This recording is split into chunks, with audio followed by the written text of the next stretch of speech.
আসসালামু আলাইকুম সুপ্রিয় দর্শক বন্ধুরা, দেশ ও প্রবাস থেকে যে সকল ভাই বোনেরা আমার এই ভিডিও দেখছেন, আশা করি সবাই ভালো আছেন। আলহামদুলিল্লাহ আমিও ভালো আছি। আমার সেই বাচ্চা মরা গরুটা কিন্তু আমি বিক্রয় করে দিছি। অনেকেই গরুটা ফোন দিয়ে কিনতে চাইছে বা তাদের কাছে কম বেশি দরদাম চাইছি, অনেকে অনেক দরদাম করেছে। কিন্তু এই ভিডিওটা দেওয়ার উদ্দেশ্য যে আমি কত টাকা বিক্রয় করলাম। হ্যাঁ, গরুটা আমি যেদিন বিক্রি করেছি তার আগের দিন পর্যন্ত দুধ পাইছি 16 লিটার, কিনছিলাম তো 4 লিটার অবস্থায়। তা যাই হোক, গরুটা 4 লিটার দুধের গরু না। প্রথম বিয়ানে যে গরু 14 লিটার দুধ দেয়, দ্বিতীয় বিয়ানে 4 লিটার দুধ কোন কারণে ছিল?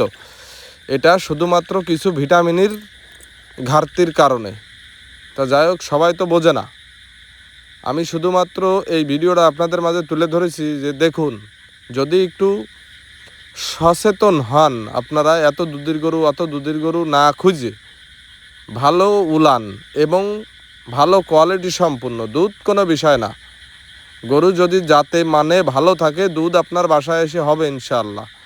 তা যাই হোক, গরুটা কিন্তু এই ভাইজানের কাছে বিক্রয় করে দিছে আমাদের যশোরেই, মাত্র 1,57,000 টাকা।